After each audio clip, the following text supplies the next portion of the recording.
I think the time to buy a house is when you need one.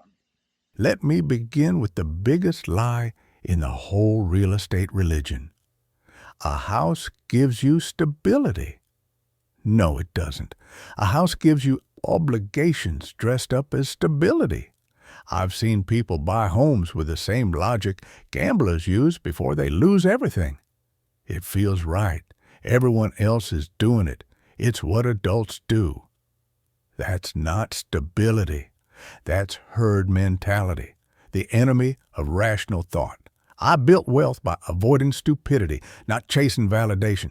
And one of the stupidest things you can do is lock yourself into a long-term financial burden before you've built a strong financial foundation. Here's the inversion, the mental model I use my entire life. Before you call something stability, ask how easily it can destroy you. A house can destroy you in at least 6 ways. Lose your job.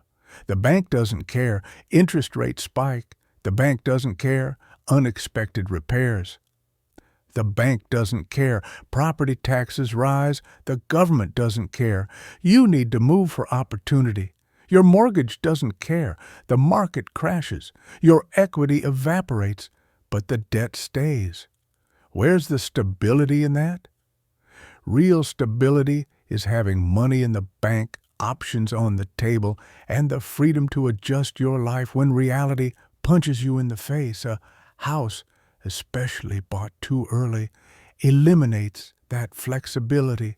It anchors you to one geographical point, one financial path, one set of commitments you didn't fully understand when you signed that mountain of papers the bank disguised as your dream. You know why banks push home ownership so hard? Because they know something you don't. You're easier to control when you owe them money for 30 years. A mortgage holder is the perfect citizen.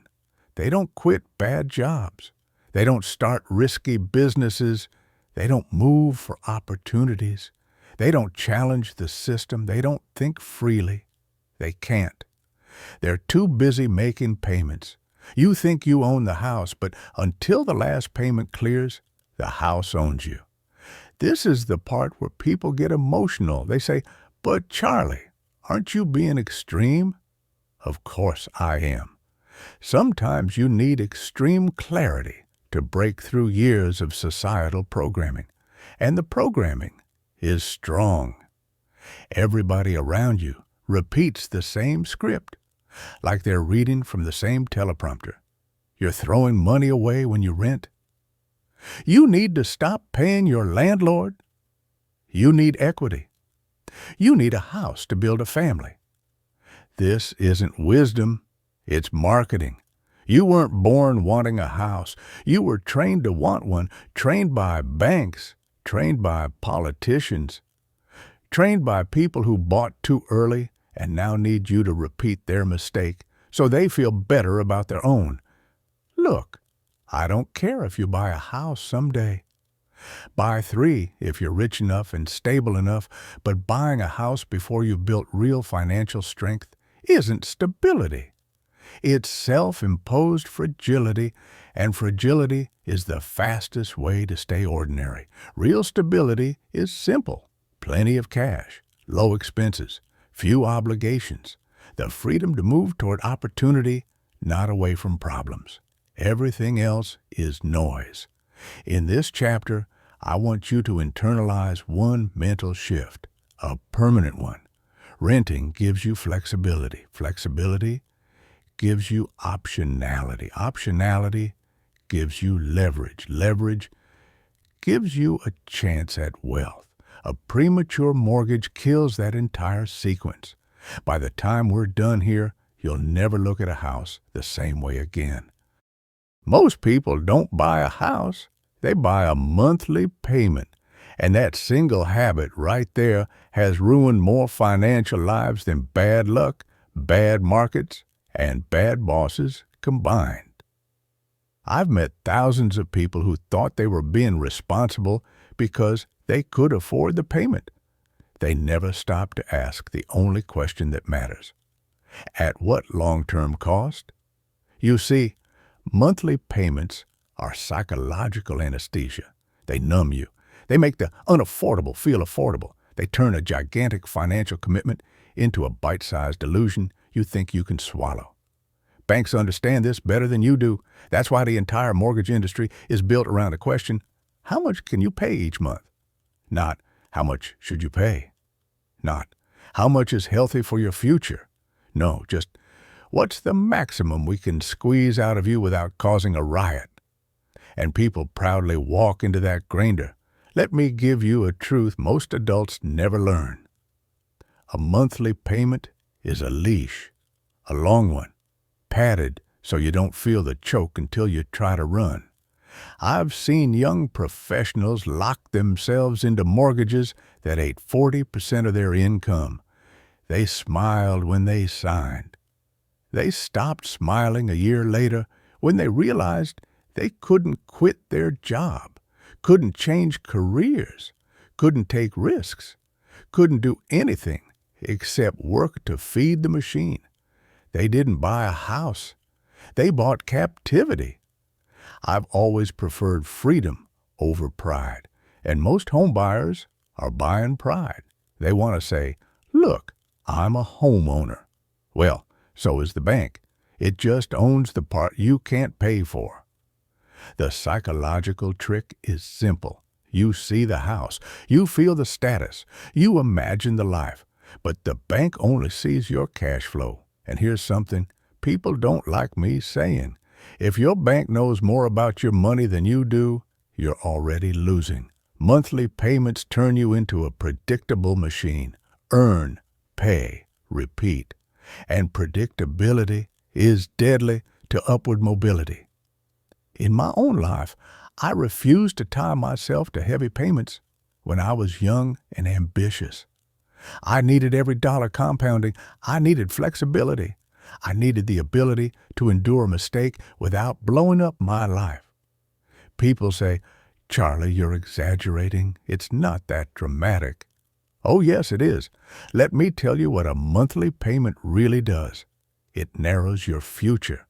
Every payment you commit to is a door you close. And the problem with closing doors too early is simple. You don't know yet which ones you'll need. The average person buys a home in their 20s or 30s.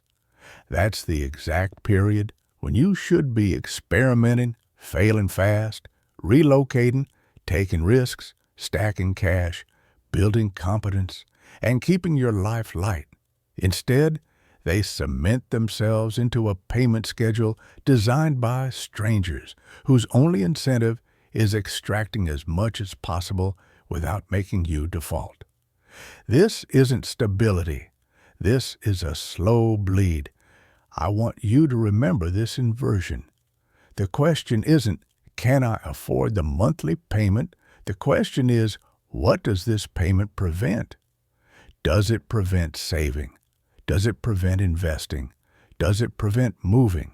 Does it prevent opportunity? Does it prevent sanity?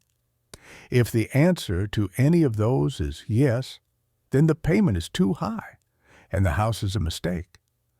People overestimate what owning a house gives them and underestimate what it takes from them. The truth is simple and ugly. Most people don't have a mortgage. The mortgage has them. A house will demand more money, more repairs, more taxes, more insurance, more time, more emotional bandwidth, and more excuses for why your financial life isn't improving. The monthly payment is just the bait. The hook is everything that follows. Let me leave you with one sentence you should tattoo onto your financial brain. If the monthly payment controls your decisions, you're not an owner. You're owned. And that's the trap most people never escape. Opportunity cost is the smartest concept almost nobody uses. And the reason is simple. You can't see what you missed. You can only feel what you bought. A house is the perfect example of this blindness. You see the walls, you see the lawn, you see the keys, you feel accomplished, you feel like an adult, you feel secure. But what you don't see is the fortune you sacrificed to get those feelings. And that invisible sacrifice is often the difference between mediocrity and wealth. In my life, I became rich not because I made brilliant decisions, but because I avoided dumb ones. And the dumbest decisions are always the ones where opportunity cost is ignored. Let me tell you the brutal truth people never consider when buying a house. Every dollar you sink into a house is a soldier that never goes to war for you. It doesn't compound, it doesn't grow, it doesn't work nights. It just sits there, trapped behind drywall and emotion. When I was young, I put capital into things that could multiply. Businesses, stocks, competence, relationships with smart people, cash reserves for when the world fell apart. You know what I didn't put my capital into? A giant, illiquid monument to my ego. People say, "But Charlie, I'm investing in an asset." Really? Show me the return compared to what you could have done. Show me the compounding you lost. Show me the opportunities you turned down because your money was trapped in a roof you stare at twice a day. You won't like those numbers. People buy houses thinking it makes them smart. But the smartest people I've ever known delayed home ownership until they had real financial firepower. They rented while their capital grew like a weed. By the time they bought a house, they barely noticed the cost. That's not luck. That's understanding opportunity cost. Let me walk you through the inversion, my favorite tool for avoiding stupidity. Before you buy anything expensive, ask, what will this prevent me from doing that could have made me far richer? A house prevents starting a business, changing careers, taking risks, investing aggressively, surviving downturns without panic, moving where opportunity actually lives, and worst of all, a house prevents you from seeing how much optionality you lost. Most people don't build wealth because they never allow their money to compound long enough or freely enough to create escape velocity. A premature home purchase kills that escape velocity right at the launch pad. People defend home ownership emotionally because the alternative forces them to confront a painful truth. If they hadn't bought the house, they'd be far richer. And they know it. But here's the part that really matters, and most adults never internalize it. Wealth comes from the opportunities you can take, not the possessions you can brag about. A house feels like progress. Opportunity cost doesn't. But only one of them builds freedom. I've lived long enough to watch this play out thousands of times. Two equally talented people start life with the same potential. One buys a house early, the other delays. Fast forward 20 years. The early buyer has a house, a mortgage, some equity, and a lifetime of stress. The late buyer has wealth, optionality, confidence, and a completely different set of choices. That difference didn't come from genius. It came from understanding opportunity cost. Let me give you the line I wish every young person would memorize. A house bought too early isn't an investment. It's an opportunity you buried alive. And the worst part? You'll never know what that opportunity would have become. That's why opportunity cost is the most dangerous predator. It doesn't attack loudly. It simply eats the life you could have had. Debt has always been one of the most underestimated dangers in modern life, and it's underestimated because it has perfect camouflage. It looks normal, it sounds responsible, and it feels like progress. In reality, debt is the enemy that smiles at you while it locks the door. People don't fear mortgages because they've been trained not to. They've been raised inside a system where owing hundreds of thousands of dollars is considered standard adulthood. If that isn't insane, I don't know what is. Let me give you a truth I learned early and never forgot. Debt makes you fragile. And fragile people don't build wealth. Banks try to dress mortgages up as good debt. That's like calling drowning good water. It's still drowning. They say it's safe. They say it's smart. And people swallow the pitch because it makes them feel mature. People love feeling mature. I've watched even educated adults sign 30-year contracts without reading the fine print, without understanding interest mechanics, without considering worst-case scenarios, and without knowing that the bank sitting across the table has no incentive whatsoever to protect them. Banks don't sell homes. They sell debt. And you walk out thinking you got a deal. Let me tell you how I evaluate debt in one sentence. If it can ruin you, even a little, I treat it like a snake. You don't pet a snake just because everyone else does. Most people don't realize how debt quietly reshapes their entire life. Debt changes your behavior. Debt changes your decisions. Debt shrinks your appetite for risk, and risk, the right kind, is mandatory for upward mobility. When you owe money, you stop thinking like a builder and start thinking like a survivor. You avoid opportunities because you can't afford mistakes. You stay in jobs you hate because the mortgage won't pay itself. You say no to anything uncertain, even if uncertainty is exactly where the biggest rewards live. A mortgage is marketed as a financial tool, but for most people, it becomes a psychological cage. You wake up thinking about payments. You go to work thinking about payments. You make every decision based on the monthly number you signed for in a moment of emotional enthusiasm. And the worst part? People call this stability. No, real stability is freedom from obligation, freedom from pressure, freedom from the kind of commitments that can ruin you if life sneezes.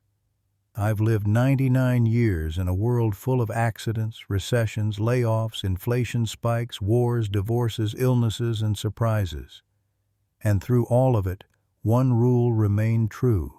Debt punishes the unprepared and humiliates the overconfident. When you buy a house too early, you're not just taking on debt. You're signing away your margin of safety. And margin of safety is the foundation of rational living. People think they can outsmart risk because they earn a good salary today. They forget how fragile that salary is. They forget how quickly circumstances can shift. They forget how unforgiving compound interest becomes when it's working against you. Let me give you the inversion, the way I think. Before you take on debt, assume the worst-case scenario will happen. If you still survive comfortably, then, and only then, consider it. If the answer makes you sweat, don't do it. That's not wisdom. That's survival instinct. In my entire life, I've never regretted avoiding debt. Not once. I've regretted being too optimistic. I've regretted trusting people who made big promises. I've regretted underestimating disasters. But avoiding debt? That saved me every time. Here's the truth. Almost no one wants to admit. Debt gives you the illusion of ownership and the reality of servitude. And a young person drowning in mortgage obligations isn't building wealth. They're selling their freedom at a discount. A bank will never tell you this. Politicians will never tell you this. Even your parents won't tell you this. But I will, because I don't care about being liked. If debt limits your choices, kills your flexibility, or steals your sleep, it's not a tool. It's a trap. And most mortgages today qualify as traps. One of the most dangerous illusions in modern life is the belief that owning a home gives you freedom. Let me tell you something. From a lifetime of watching human behavior, a house is the fastest way to lose flexibility, and losing flexibility is the fastest way to lose opportunity. People underestimate this because the trap is disguised as achievement. It feels responsible. It feels grown up. It feels like you're building your life, but what you're really doing is pouring wet concrete around your ankles. Mobility is one of the greatest advantages a young person has, the ability to move to a better city, a better job, a better opportunity, a better market, a better partner sometimes, a better life. But a house destroys that advantage by turning every decision into a logistical nightmare. I've seen it over and over. A young professional gets an incredible job offer in a new city, higher salary, better growth, better connections, but they can't take it. Why? Because they just bought a house. They'll say things like, "I'd lose money if I sell now. I still have 6 months of renovation. The market isn't right. I don't want to uproot everything." Translation: they trapped themselves, and now they're rationalizing the cage. Let me give you a truth most people never learn until it's too late. The biggest cost of buying a house isn't the mortgage. It's the opportunities you'll never take because you're stuck. You won't move for a startup. You won't chase an emerging industry. You won't pivot careers. You won't take a chance. You won't adapt quickly. You won't seize the moment. A house makes you slow. And in a world that rewards speed, slowness is death. People say, "But Charlie, I want roots. I want stability." That's fine, when you already have the life you want, not when you're still building it. Anchors are useful only after you reach the place you want to stay. Drop them too early, and you sink before you ever explore the ocean. When I look back at my life, I didn't become wealthy because I was brilliant. I became wealthy because I kept my life light enough to pivot fast. When something better appeared, I could say yes. When something dangerous appeared, I could move away. When something stupid appeared, I didn't have to pretend it was smart. Flexibility lets you play offense. A mortgage forces you to play defense. And most people spend their entire lives playing defense without realizing it. Let me tell you something harsh. If your home prevents you from saying yes to opportunity, it's not an asset. It's a liability dressed up as a dream. I've met countless people stuck in cities they hate, stuck in careers they despise, stuck in lifestyles they can't afford, all because selling their house feels like failure. That's the psychological trick. People stay trapped because escaping exposes the original decision as a mistake. Humans hate acknowledging mistakes more than they hate living inside them. Here's the inversion, the mental lens I use. The goal isn't to own a home. The goal is to own your decisions. If a home weakens your ability to choose, it weakens your life, and life weakens faster than you think. Opportunities are time-sensitive. You don't get unlimited chances. The window opens, then closes, and if you're stuck polishing your countertops, you miss the future. Let me put it in one sentence. The kind of line people pretend they understand but never actually internalize. Flexibility compounds just like money does.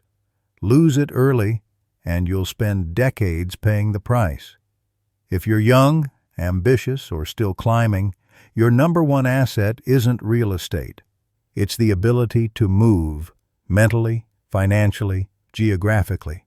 A house kills that, quietly, politely, permanently. And most people don't realize it until the opportunity they needed is already gone. If there's one thing I learned across 99 years, it's this. Human beings are emotional first, rational second, and sometimes never rational at all. And nothing exposes this more clearly than the obsession with owning a home. People don't buy houses with their brains. They buy them with childhood memories, social pressure, status envy, insecurity, and a deep desire to signal success. Then, after the emotional decision, they build a castle of rationalizations to protect it. That's how the mind works. It decides first. It justifies later. I've watched extremely intelligent people make extremely stupid home-buying decisions because someone told them it was the next step in life, or because their friends bought one, or because their parents nagged them into it, or because they felt behind. Behind what? Behind whom? Nobody ever answers that part. Let me give you the harsh truth. Most people aren't buying a house. They're buying validation, and validation is the most expensive addiction on earth. The emotional illusion is powerful because it arrives disguised as maturity. You think you're being responsible, you think you're being practical, you think you're finally getting settled. No, you're letting your emotions run your financial life, and emotions are notoriously bad at math. Your emotions don't calculate opportunity cost. They don't consider interest rate risk. They don't think about liquidity. They don't understand macroeconomic cycles. They just want relief. The relief of feeling like you're keeping up. Let me tell you something most adults never admit. People don't want a house. They want an identity. They want to say, "I made it." They want their family to nod approvingly. They want their friends to stop asking when they'll settle down. They want their Instagram to look respectable. They want the illusion of adulthood, not the responsibilities of adulthood. I've lived long enough to see this pattern destroy more wealth than stupidity ever could. Stupidity is easy to identify. Emotion masquerading as logic is far harder. And here's where the psychological trap becomes dangerous. Once you make an emotional decision, your brain will fight like hell to defend it, even when the facts say you're wrong. You'll ignore the stress. You'll downplay the risk. You'll pretend the financial strain is normal. You'll suppress the panic. You'll cling to sunk costs. You'll rationalize every red flag. You'll stay stuck because admitting the mistake feels worse than living inside it. Humans hate being wrong more than they hate being miserable. That's why the real estate industry doesn't sell houses.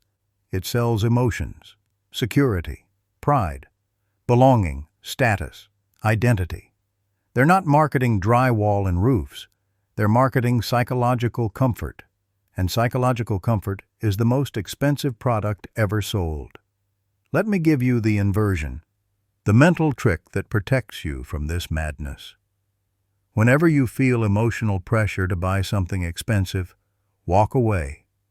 If the desire fades, it wasn't wisdom. It was emotion dressed up as intelligence. I trusted this rule more than I trusted my own instincts because I knew something most people never learn. Your instincts are built for survival, not wealth creation. Your instincts fear renting because it feels temporary. Your instincts fear mobility because it feels unstable. Your instincts want a nest, a home, a fixed point in a chaotic world. But wealth doesn't come from emotional nesting. It comes from rational positioning. Let me put it plainly. You can't build a rich life by obeying poor instincts. And most people's instincts around home ownership are poor, outdated, and shaped by generations who lived in a completely different economic reality. In their world, houses were cheap, jobs were stable, and debt was small. In your world, houses are overpriced, careers are volatile, and debt is a lifelong shackle. But people still cling to the same emotional script their grandparents followed, even though the world has changed and the math no longer works. So here's the line I want burned into your brain. If emotion is pushing you toward a house, let rationality pull you back before it's too late, because emotions fade, but 30-year contracts don't. Let me give you one of the most counterintuitive truths I ever learned. The best time to buy a house is when you don't need one. People hate this idea because they think life should follow a neat sequence: graduate, job, marriage, house. But life isn't a sequence. Life is a war zone. And in a war zone, you don't pick up heavy armor before you know how to move. Buying a house too early isn't responsibility. It's overconfidence, the kind that gets people financially injured. Most people buy a house because they think it will stabilize their life. I think the opposite. Buy a house only after your life is already stable, not emotionally stable, financially stable, psychologically stable, professionally stable, geographically stable, and not stable for the moment, stable under stress. You see, real stability isn't measured when everything is going well. It's measured when life punches you in the kidneys. You lose your job, a recession hits. You need to relocate. Your industry changes. Your family situation shifts. Your expenses spike. Your health dips. If one unexpected punch can put you on your knees, you're not ready to buy anything that weighs you down. Let me tell you the paradox that shaped my entire approach to life and investing. Only the person who doesn't need something is in a position to buy it wisely. When you need a house, you'll overpay. When you need stability, you'll accept chains. When you need approval, you'll buy symbols instead of assets. When you need to feel grown up, you'll sign a contract you're not ready for. Neediness is the enemy of rationality. I've watched it ruin investments, marriages, careers, and yes, mortgages. But when you're in a position of strength, when you have cash, security, and time on your side, when you can walk away from any deal without a tremor, suddenly the entire world looks different. Prices don't pressure you. Salesmen don't influence you. Your emotions don't hijack you. And society's script stops mattering. You see the world clearly because you're not viewing it through the desperation of, "I need this now." That's when you can actually make good decisions. I didn't buy homes early in my life because I had better uses for my capital, better uses for my time, better uses for my mobility. Instead of worrying about roofs and lawns, I invested in knowledge, competence, relationships, and opportunities. Those things compounded into wealth. The wealth later made homeownership trivial, a footnote, not a milestone. Here's the mental model most people never adopt. A house should be the result of success, not the strategy for it. But people get it backwards. They use a house as the starting point, the foundation, the identity, the symbol. That's how normal people think. And normal people stay normal. Let me be very blunt here. If buying a house stretches you financially, you're buying it at the wrong time. If selling a house terrifies you, you bought it for the wrong reasons. If keeping the house defines your identity, you're owned by it. Real strength, real independence, comes from a different approach. You buy a house when it cannot hurt you. You buy when losing it wouldn't ruin you. You buy when the payments are irrelevant to your survival. You buy when mobility is no longer essential. You buy when your financial engine is already humming without strain. You buy when your opportunity cost is low, not catastrophic. You buy when it's a choice, not a need. Most people don't understand this because they've been conditioned to believe a house is the foundation of a good life. I think a house is the reward for building a good life. Those are two very different paths. One leads to a mortgage-shaped prison. The other leads to autonomy. Let me give you the final line that ties everything together. The goal isn't home ownership. The goal is freedom. And you only buy a house when freedom is already secured. That's the paradox. That's the power. And that's the part no bank, no politician, no real estate agent, and no insecure relative will ever tell you. But I will, because I'd rather tell you something uncomfortable than watch you spend decades paying for a decision you made to impress people who aren't paying your bills. I've spent this entire talk telling you something most people never hear in their whole life. You've been sold an illusion, and it's costing you your freedom. And I know it's uncomfortable. It should be. Truth is supposed to be uncomfortable when you've lived too long inside a comforting lie. Home ownership has become one of the most effective illusions in modern society.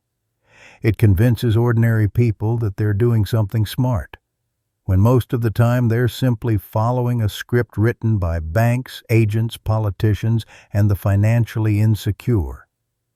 Let me give you the blunt reality one last time. A house can make your life better, but bought at the wrong time, it will quietly devour the life you could have had. Most people don't lose the game because they're stupid. They lose because they adopt commitments before they have the strength to carry them. They strap a mortgage to their back before they've learned how to run. They kill their flexibility before they've built their identity. They sacrifice compounding because someone told them renting was throwing money away. But let me tell you something from a century of experience.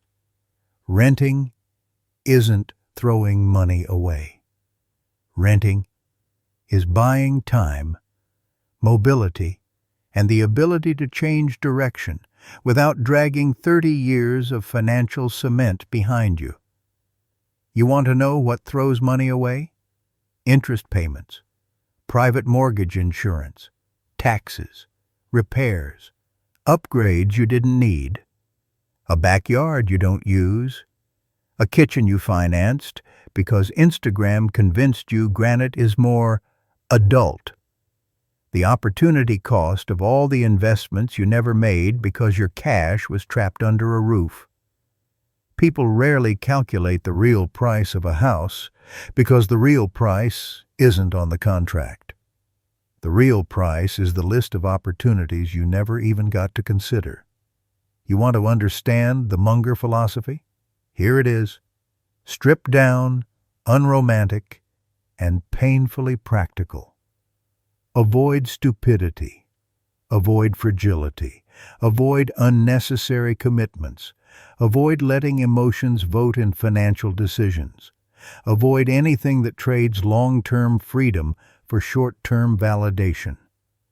That's it. That's the strategy that built my fortune. Not brilliance, not forecasting, not talent. Just avoiding the obvious traps everyone else walks into willingly. And the premature house is one of the biggest traps of all. If you remember nothing else from this entire talk, remember this. Buy a house only when it can no longer hurt you, not one day earlier. Buy when you have enough savings to swallow disasters without panic. Buy when your income is reliable and diversified. Buy when moving cities wouldn't improve your life by 50%. Buy when your career is stable, not fragile. Buy when opportunity cost is low, not catastrophic. Buy when the purchase doesn't tighten your chest, it barely registers. In other words, buy when it's optional, not when it's symbolic. That one decision, made at the right time instead of the wrong time, can change the trajectory of your entire life. Because here's the truth all adults eventually learn, usually the hard way. Freedom isn't built by owning things. Freedom is built by owning yourself. The world will try to convince you otherwise. They'll tell you a house makes you secure. That debt is normal. That sacrifice is noble. That being stuck is just adulthood. That giving up options is responsibility. That stability comes from walls instead of wisdom. Ignore them. Stability doesn't come from a house. It comes from competence, from savings, from rational thought, from the ability to walk away, from keeping your life light enough to pivot when the world changes, and the world always changes. I didn't become wealthy by chasing what everyone else chased. I became wealthy by questioning the assumptions everyone else swallowed whole. If you want a better life, start by questioning the scripts handed to you by people who aren't living the life you want. Owning a home isn't a sin, but buying one too early, too emotionally, or too blindly, that's how you lock yourself into a smaller life without even realizing it. This entire talk can be summarized in one final line, and I hope it sticks with you long after this ends. A house is only a blessing when you're already free. Until then, it's a beautifully decorated trap. That's the Munger method. No hype, no romance, no illusions, just what works when everything else fails.